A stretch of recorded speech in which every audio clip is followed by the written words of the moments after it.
This dictation is 60 words per minute taken from Judiciary Magazine exercise number 7. Please like, share and subscribe. Ready? Sir, I rise to support the bill as it has emerged from the joint committee. But while doing so, I wish to make some observations generally and also in respect of certain clauses. The objects of the bill as originally introduced have been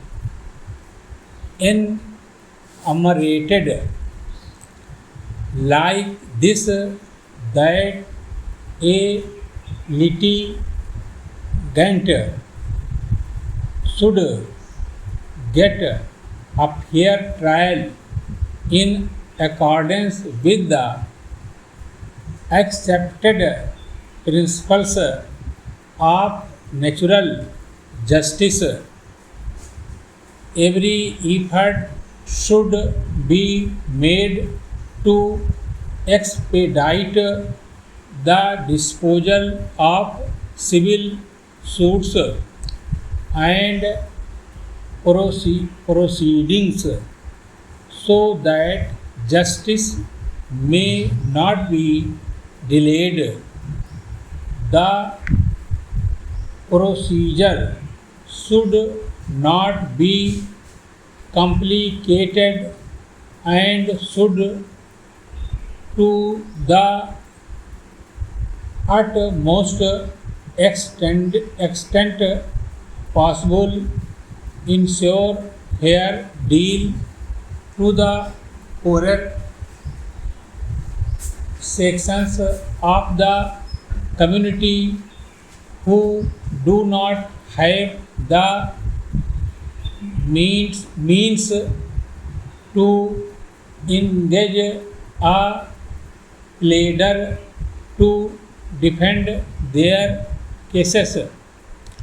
I wonder whether any of these three objectives will be achieved by this bill.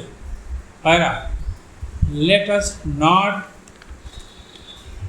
flatter ourselves that this amending bill, as it has emerged from the joint committee, will be able to achieve any of these objects. The Code of Civil Procedure is a complicated thing. It was framed in 1908. We have streamlined it here and there.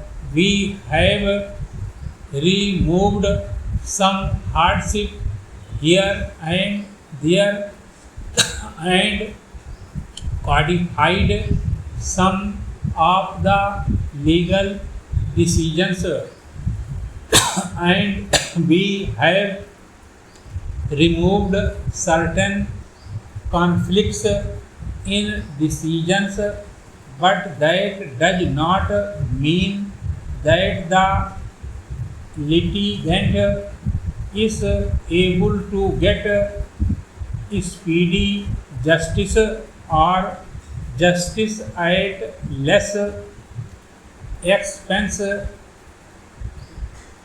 Let us be clear about it. I do not blame anybody, but by the civil procedure as it stands, none of these objects can be achieved. I am glad that some of the provisions which have been introduced are really good. They have removed the doubts and conflicts in respect of judicial decisions which had prevailed, each high court giving a different decision about a particular matter that has now been set at rest. For instance, in section 11, there was a conflict of judicial decision whether the decision of a court with limited jurisdiction can operate in a subsequent proceeding between the same parties in a higher court. There was a conflict of decisions, and now it is set at rest by saying that the decision of the lower court with limited jurisdiction will operate in a subsequent suit between the same parties in a court with higher jurisdiction. Secondly, it is also made clear that this principle applies to execution proceedings.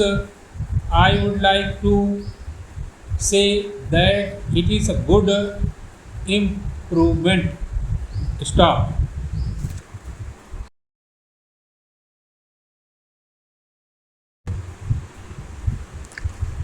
This dictation is 60 words per minute taken from Judiciary Magazine, exercise number 8.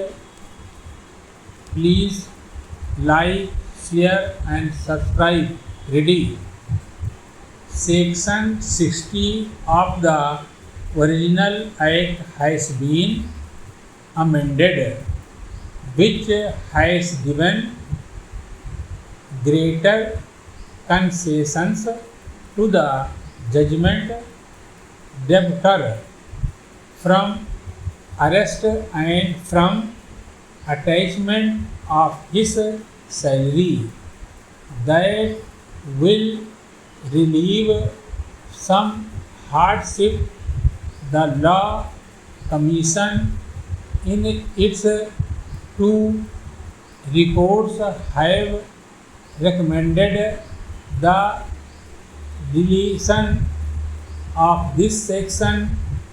The bill as originally introduced also delayed that section, but the committee in its wisdom found that the notice should be there so that cases which are genuine might be settled out of court by the government, so that unnecessary expenditure would not be incurred by the litigant, and also the litigant need undergo unnecessary expenses and worry. But this section which is being restored should not be understood in favor of the government, but the government should deem it a duty to see that whenever a notice under Section 80 is received, it should examine the claim of the aggrieved citizen and see that it is set, settled if it is genuine, so that litigation could be avoided. Otherwise, the government or the government officers never bothered to look into the notice. The litigant is at a loss and he has to go to the court. Para. The purpose was not being served.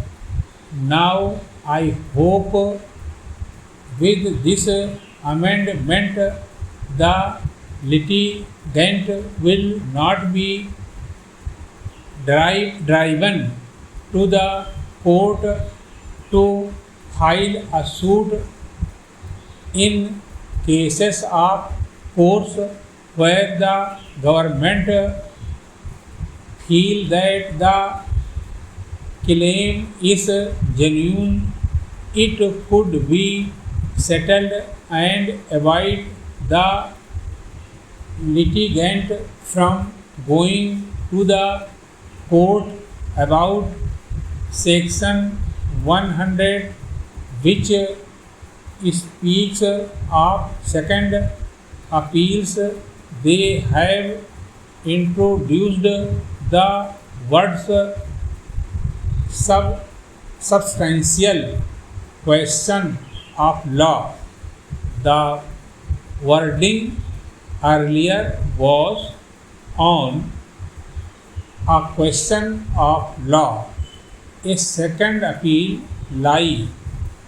That is the wording under the existing Section 100 of Civil Procedure Code, but they have not now put the words on a substantial question of law. A substantial questions of law should be involved for a second appeal. What does it mean?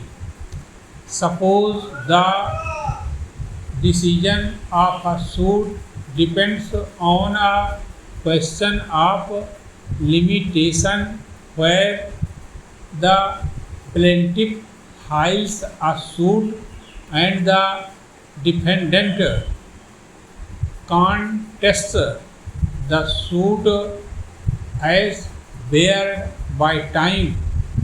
Is it a substantial question of law or is it only a technical question of law? If the latter is upheld, the appeal fails. Therefore, I cannot understand why on a substantial question of law have been introduced in Section 100.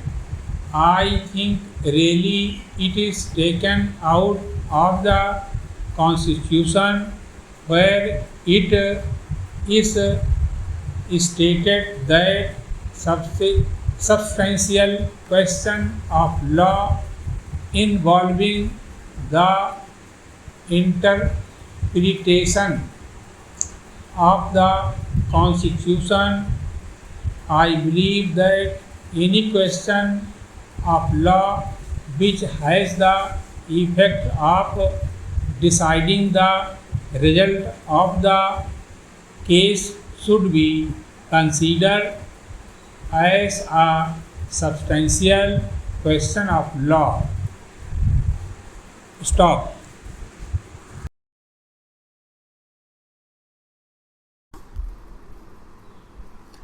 This dictation is 60 words per minute taken from Judicial Magazine. Exercise number 9. Please like, share and subscribe. Ready?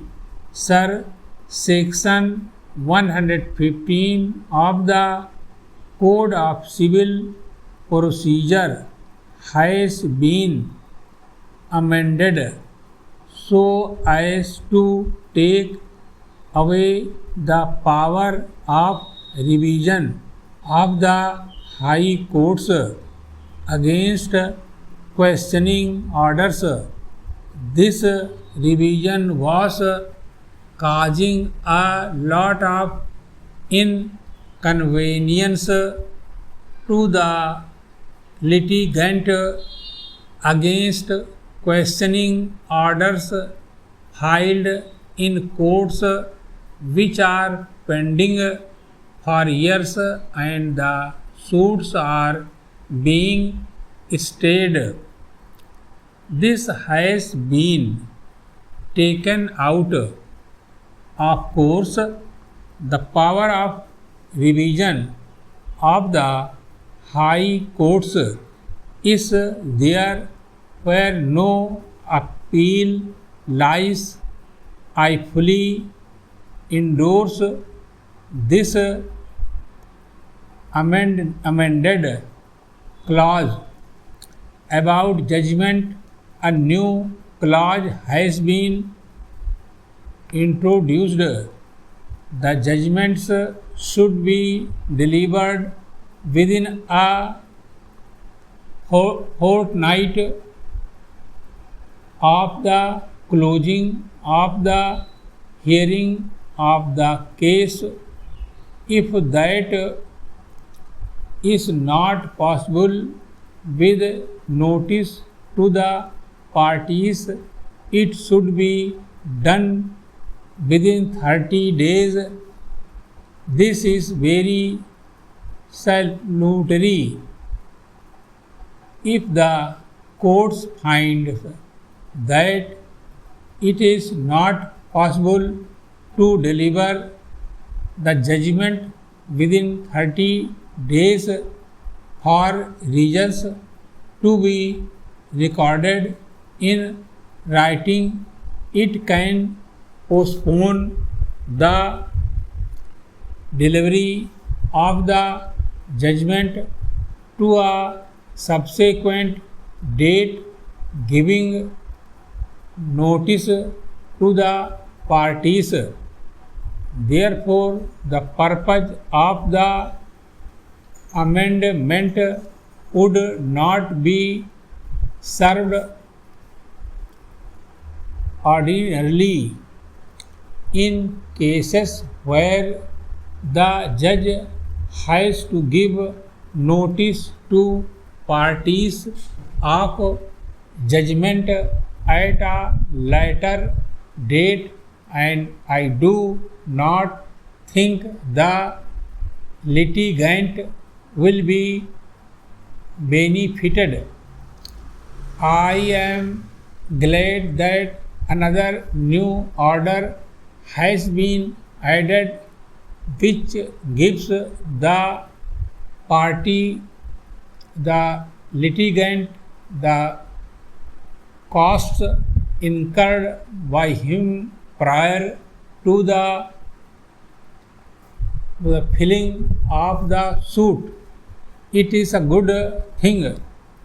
Previously, the plaintiff who obtained a decree could not get the cost incurred by him prior to the filing of the suit. Now this has been included. It is a good improvement. Para. Under this provision, in such family suits, the courts shall try to settle them before the trial begins. It is a good thing in family matters, like a husband filing a suit for judicial separation or the wife filing a suit for maintenance. There the courts will come to the aid of the parties, and in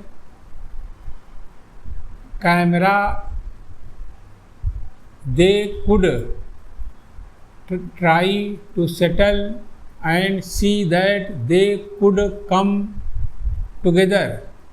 In most cases, the courts will succeed in seeing that parties come to an understanding without undergoing the trouble of lending evidence on either side. Similar provision should be made where the subject matter of the suit does not exceed rupees 3,000. We have limited the right of appeal to suits where the subject matter is more than rupees 3,000. Stop.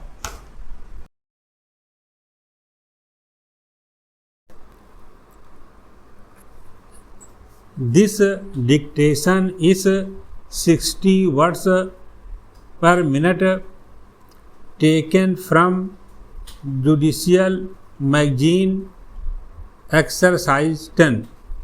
Please like, share and subscribe. Ready. Sir, similar provision should be thought of here also, so that the court would come to the rescue of the persons and see that the matter is settled. Now the position is that assistance of lawyer would be given to the plaintiff.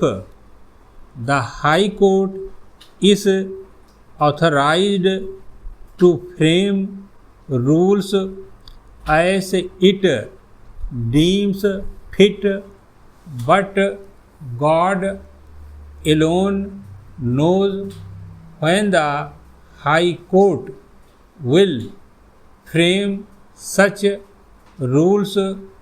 Legal aid should not be taken as only an assistance of a lawyer.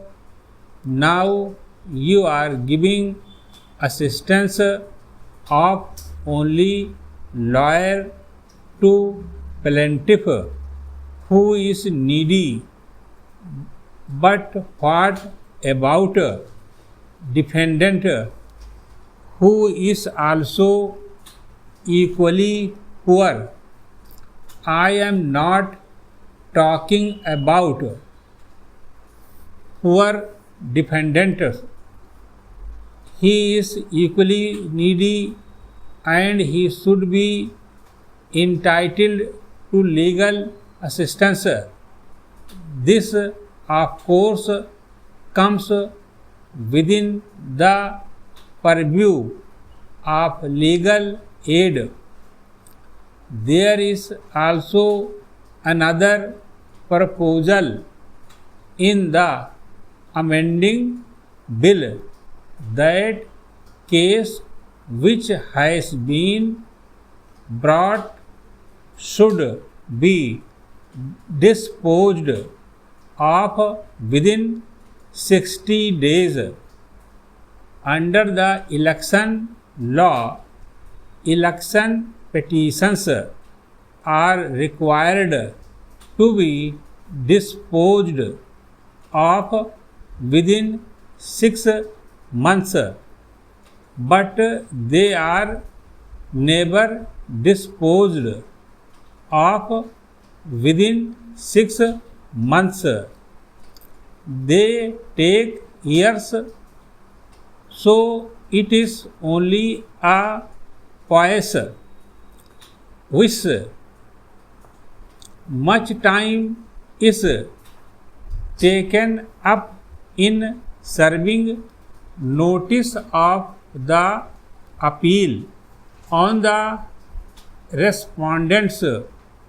So, though it is a good thing, I doubt whether this will be achieved.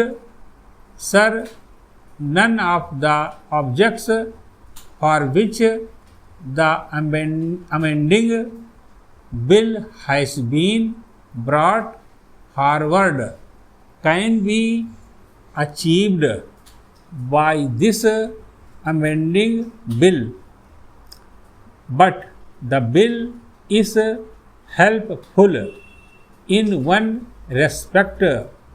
Para.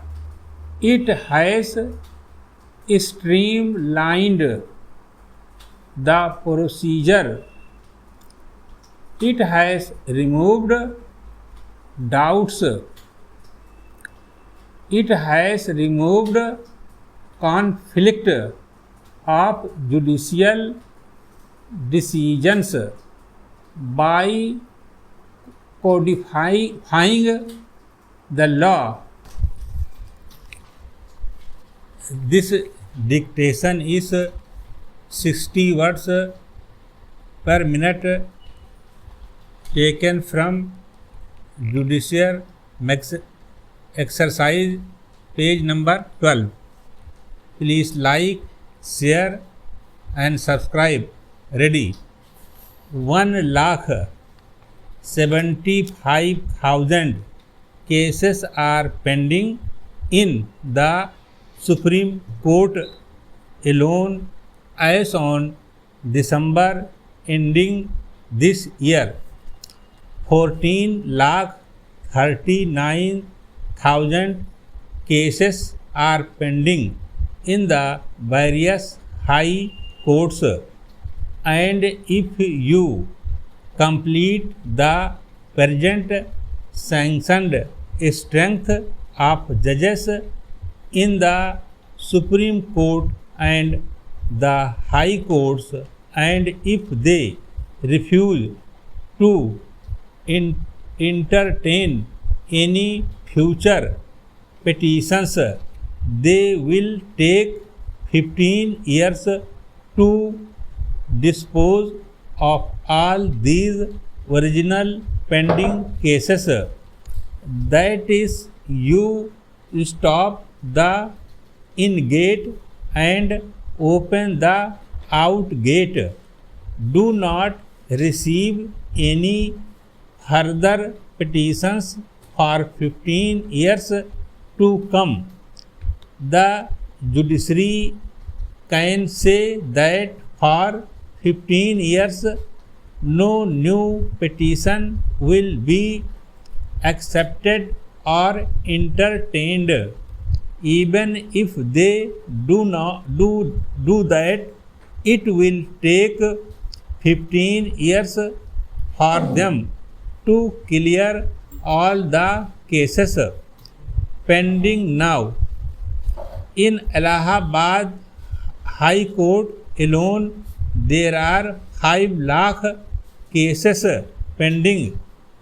To meet this situation, one of the things thought of was to increase the number of judges, to increase the number of judges, we have passed a legislation with much fanfare, giving top priority, even pushing behind other items of legislation on the agenda of the House.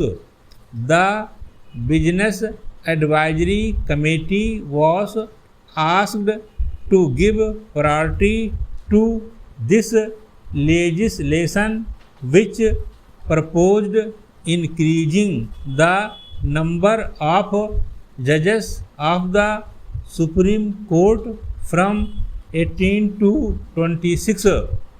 But what is the result?